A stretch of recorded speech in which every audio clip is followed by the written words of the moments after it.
こんにちは、オリです。今回は100均の紅茶パウダーで紅茶のメロンパンを作りました。紅茶の甘い香りがするメロンパンができました。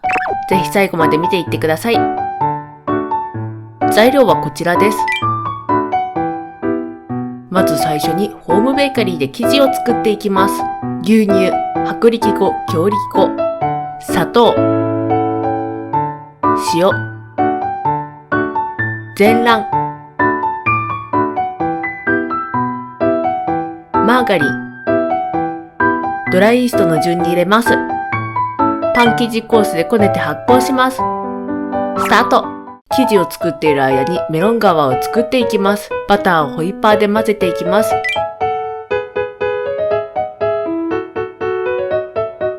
いきなりですが、ここで少しあやまわせていただきたいです。今回のメロン側作り、ちょっとやけくそ気味で作っているので参考にならないかもです。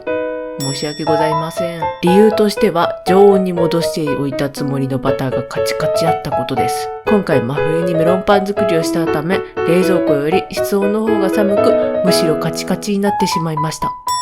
レンジで少し溶かしてしまおうかと思ったのですが、負けた気がしたので必死になって叩いたりして混ぜています。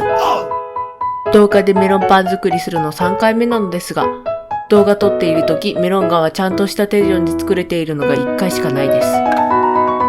今回も最終的にはメロン側になるので、温かい目で見てもらえると幸いでございます。次に砂糖を入れ混ぜていきます。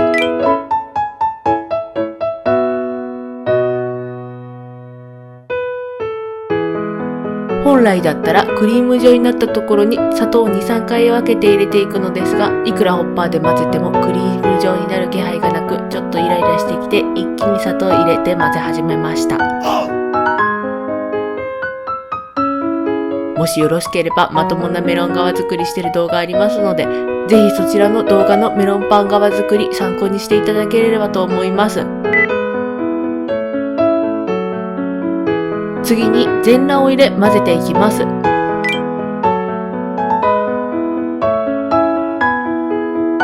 本来は白っぽくなったら全卵を少しずつ入れていきます。だいたいパン作りするときとかって朝寒い時間からやることが多いのですが、まさかカチカチになるとは思わず、この時とてもイライラしてしまいました。皆さんは寒い日にお菓子作りとかするときとかにバター常温にどうやって戻していますか？クリーム状になっていない状態で全卵を入れたので分離してしまい、この動画ボツかなと諦めと焦りで謎にゴムベラに持ち替えたりしております。とりあえず最後まで材料を入れて作ってみるから様子を見ようとここでは思っています。薄力粉、ベーキングパウダー、紅茶パウダーを入れ、ゴムベラで切るように混ぜていきます。紅茶パウダー、今回セリアのものを使いました。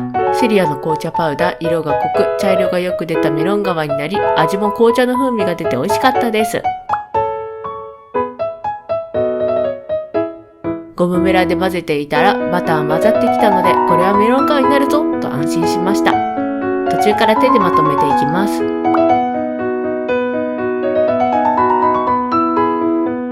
ここまで材料がまとまる感じがしなかったので、メロン側には形としてはなったので良かったと思う反面、こんな動画世に出して大丈夫なのだろうかという気持ちです。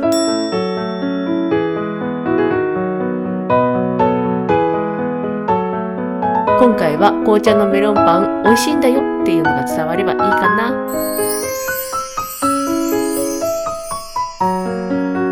生地をまとめたらラップで包み、冷蔵庫で30分ほど休ませます。おやすみなさい。パン生地が出来上がりました。生地を10等分に分割していきます。今回は1個約 47g に分割していきます。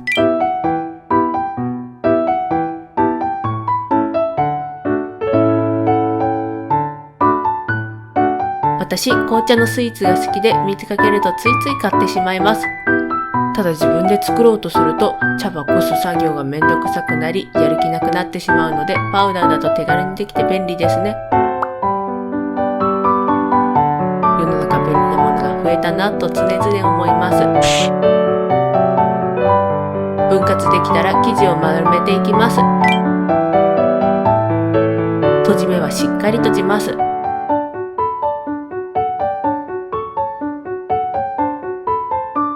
便利なものといえば最近の100均ってすごいなって思います。私が幼い頃はこんなものなかったじゃんっていうものがたくさんあり驚いております。私は料理の器具と材料もいろいろ売っていて、ついつい安いからと買ってしまいます。丸めたら15分生地を休ませるためベンチタイムを取ります。おやすみなさい。生地を休ませている間にメロン皮を準備していきます。まずメロン皮を少し伸びるようになるまで練り直します。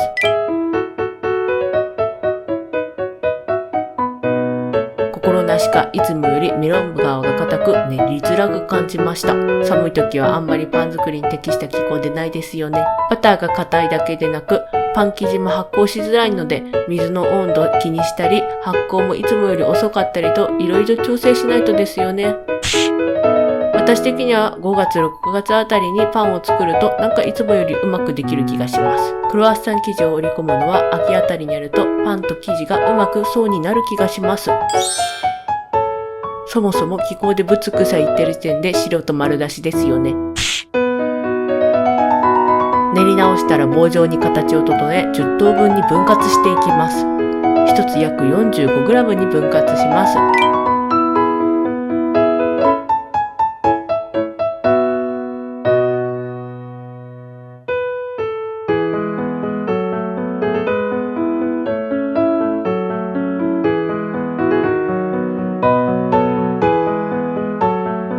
パン生地みたいにスケッパーで切って分割してもいいのですが、私はなんとなくメロン皮はいつも手でちぎって分割しています。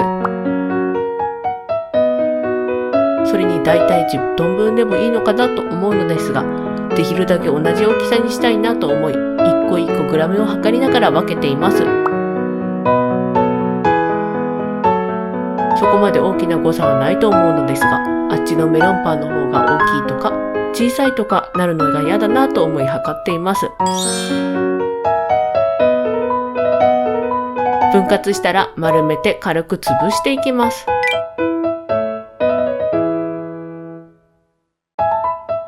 ここでポイント。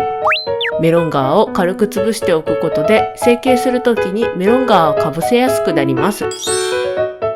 初心者の方は今回のように固めのメロン皮の場合はこの時点で綿棒で伸ばして置いて乗せるだけの状態にしておくとやりやすいです。作業しづらかったのでバットに移していきます。こ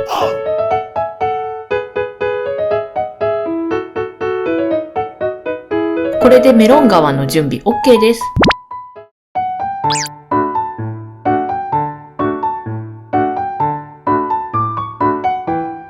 休ませていた生地を成形していきます。まず生地を丸め直していきます。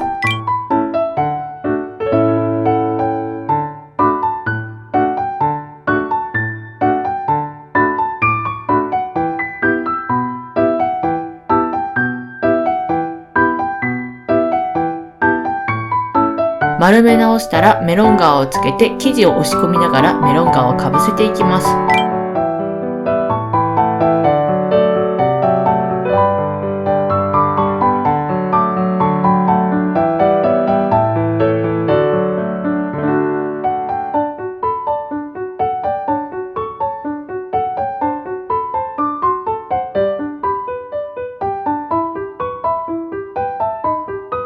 グラニュー糖をメロン皮全体につけて軽く整えたら成形完成です。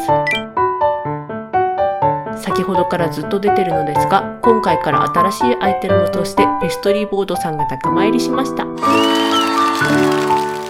今まで大きなまな板の上でやっていたのですが、小さくてやりづらいしめちゃくちゃずれていくので欲しいなと思っていました。しかし生地をこねるのはホームベーカリーにいつもお任せですし、分割と成形ぐらいしか使わないなと思いずっと見てみるふりをしていたのですが、誕生日の時にちらっと旦那に欲しいなと話してみたら、使うなら全然いいのではと言ってくださり購入させていただきました。購入したのが産後間もない頃だったので使う余裕がなくようやく使えるようになり、今回テンション高めで分割成形させていただきました。テンション上がったついでにちょっと語らせてください。ペストリーボード買うときにネットでいろいろ調べ、種類がある中からコッタのペストリーボードを購入させていただきました。購入した理由といたしましては、木目の台で味が出ていいなと思い、まず木目の台で絞って探していきました。その中でもコッタのペストリーボードは横にスケールがついていて、同じ長さに生地を伸ばしたい時に便利だなと思ったこと。そして何より表面に特殊な加工がされていて、手小柄がなくてもベタつかずに成形できます。なんか宣伝してるみたいになってしまいましたが、ただ人生初のペストリーボードにテンションが上がっているだけです。趣味に対していろいろ融通聞かせてくれる旦那に感謝です。成形できたらカードで筋をつけていきます。縦横3ライン筋をつけていきます。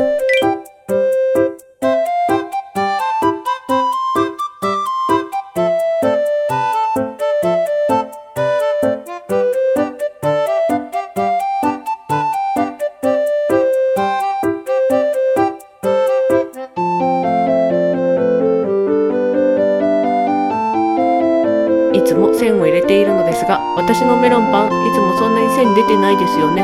私の好み的につるっとしたメロンパンより少しザクザクしたクッキー感が残るメロンパンが好きなので、いつもメロン側を練り合わすときに少し波が出る程度でやめてしまっています。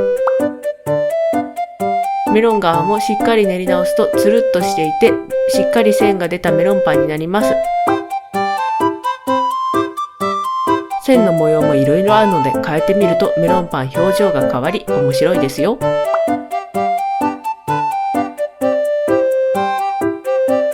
筋をつけれたら35度で40分から50分発酵していきます。